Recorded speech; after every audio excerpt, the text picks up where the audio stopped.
আসসালামু আলাইকুম প্রিয় দর্শক, বাংলা খামার হ্যাচারের পক্ষ থেকে আপনাদের মাঝে আমি রাসেল। দেশ এবং কি দেশের বাইরে যারা আছেন দেখছেন আমার ভিডিও, তাদের সুস্থতা কামনা করে শুরু করছি আজকের আলোচনার বিষয়। আজকে আলোচনা করব দেশি মুরগি পেরেন্টস মুরগি নিয়ে। অনেকেই দেশি মুরগি পেরেন্টস মুরগিগুলো দেখতে চান, অনেকেই খামার শুরু করতে চান। তো খামার শুরু করতে গেলে আসলে দেশি মুরগি, অরিজিনাল দেশি মুরগি দিয়ে শুরু করলেই তবেই কিন্তু লাভ হবে। তো সেই দেশি মুরগি বাচ্চাগুলোই দেখাবো, এবং কি আমাদের কাছে যে প্যারেন্টসগুলো মুরগি রয়েছে সেই প্যারেন্টস মুরগিগুলোও দেখাবো। এগুলো দেখতে কেমন দেখা যায় এবং কি সাইজটা কতটুকু, চলুন আমরা সেই ফার্মে বসে করি যে আমাদের যেগুলো ডিম পারতে সেগুলো মুরগি দেখায়। প্রিয় দর্শক, এটি হচ্ছে দেশি মুরগির প্যারেন্টসের মুরগি। হ্যাঁ, তো চলুন একটু দেখাই। এই পাশে যেগুলো দেখতেছি এগুলো কিন্তু আজকে বয়স হচ্ছে আপনার 6 মাস। তো এখানে একটু ভালো করে লক্ষ্য করে দেখেন, এখানে কিন্তু ডিম ওড়াতেছি। হ্যাঁ, এই জায়গায় ডিম কিন্তু পারছে, দুইটা একটা করে পারে। তো এখন হচ্ছে অনেকেই বলতে চান যে ভাই আপনার ডিমের মুরগির সাইজটা কেমন, একটু ভালো করে লক্ষ্য করে দেখেন।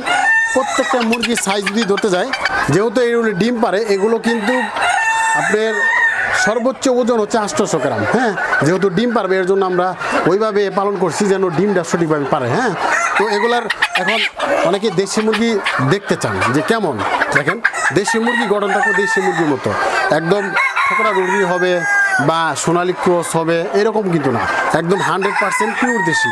একটু দেখেন পাগুলো কিন্তু একদম সাদা, ধবধবে সাদা। হ্যাঁ, এগুলো দেখেন একদম, এটার সাইজ সর্বোচ্চ সাইজ হবে আপনার 800 গ্রাম। এটাই বুঝতে হবে যে আপনার দেশি মুরগি আছে। হ্যাঁ, আর এই দেশি মুরগি কিন্তু ডিমগুলো উৎপাদন করে কিন্তু বিভিন্ন জেলাতে দেওয়া হচ্ছে। হ্যাঁ, একটু চলুন দেখি। এখানে দেখেন ডিম পারতেছে, তো এই ডিমগুলো কিন্তু আপনার ফোটাচ্ছি। অনেকেই চাচ্ছিলেন যে ভাই ডিমের সাইজটা কেমন হয়, এটাই হচ্ছে ডিমের সাইজ। হ্যাঁ, এটা সর্বোচ্চ আপনার একদম ছোটো না একদম বড় না। হ্যাঁ, এটি হচ্ছে ডিমের সাইজ। আর এখানে দেখেন প্রত্যেকটা মোরগ, দেখেন মোরগ কিন্তু অ্যাকুরেট রয়েছে, একদম 100% যেগুলো দেশি। হ্যাঁ, ওইরকমই কিন্তু মোরগ রয়েছে, প্রত্যেকটা মুরগি কিন্তু দেশি মুরগি। তো এগুলো যারা চাচ্ছিলেন যে আসলে মুরগিগুলো দেখতে চান, তারা কিন্তু দেখতে পারেন। এগুলা থেকেই বাচ্চা উৎপাদন করে কিন্তু দিচ্ছি। হ্যাঁ, তো অনেকেই জানতে চাচ্ছিলেন যে ভাই আপনারা মোরগগুলা, এই দেখেন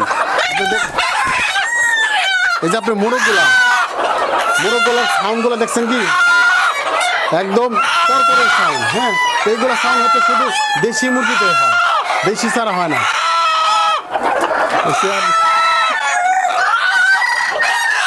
আর দেশি মুরগি কখনো আপনি ধরতে পারবেন না, ধরা খুব চাপ, কারণ এগুলো যেভাবে দৌড়াদৌড়ি করে খুব কঠিন। হ্যাঁ, এইগুলা দেশি কিন্তু আমরা দিচ্ছি। আর এগুলো দেখেন, এখানে অনেকে জানতে চাইবেন যে এগুলা কত পিস মুরগি রয়েছে। এখানে মুরগি রয়েছে মাত্র 250 পিস মুরগি রয়েছে, এবং কি ওই হারেই কিন্তু আমরা সেই মুরগিগুলো দিচ্ছি। হ্যাঁ, তো ডিমের পার্সেন্টেজ খুবই ভালো আছে। অনেকেই খামার করতে চান, খামার করতে গেলে আসলে অরিজিনাল দেশি মুরগি দিয়ে খামার শুরু করলেই সবসময় লাভ বেশি পাবে। হ্যাঁ, তো অনেকেই বলতে চাইবেন যে ভাই এই দেশি মুরগি আসলেই ডিম প্রোডাকশনটা কেমন পাচ্ছেন। আসলে একটা মুরগির থেকে দেখা গেলে 10টা মুরগি পারলেন, আপনি 8টা বা 7টা মুরগির ডিম পাবেন। এটা যদি ভালো মেজারমেন্ট থাকে অবশ্যই পাবেন। হ্যাঁ, তো চলুন আমরা সেই বাচ্চাগুলো একটু দেখাই। দর্শক, প্রত্যেকটা কালারের মুরগি রয়েছে, কিন্তু দেশি মুরগি কিন্তু কখনোই এক কালার হয় না, বিভিন্ন কালার হয়, যেমন কালো, বিভিন্ন কালার হয়। একটু দেখেন এগুলা কিন্তু, দেখেন এগুলা কিন্তু এক একটা এক এক কালার। হ্যাঁ, তো যে কোনো কালারেই কিন্তু আপনি দেশি মুরগির বাচ্চাগুলো পাবেন। এখানে পেরেন্টস মুরগি রয়েছে, সেখানে কিন্তু কখনো ঢুকতে দেয় না। কেন? কারণ আমাদের বাইরে সিকিউরিটি মানতে হয়, এবং কি ডিমের প্রোডাকশন যদি না কমে, এই কারণে কিন্তু আমরা সেখানে ঢুকতেই দিই না। যারা চাচ্ছিলেন দেশি মুরগি বাচ্চা নেওয়ার জন্য, তারা কিন্তু আমাদের কাছে নিতে পারেন। আপনারা নিশ্চিন্তে দেশি মুরগি বাচ্চাগুলো কিন্তু ক্রয় করতে পারেন। আমাদের ঠিকানা হচ্ছে টাঙ্গাইল জেলা এলেঙ্গা বাস স্ট্যান্ড, বল্লা রোডে অবস্থিত। এছাড়াও বাংলা খামার গুগল ম্যাপে সার্চ দিলে সরাসরি লোকেশন পেয়ে যাবেন।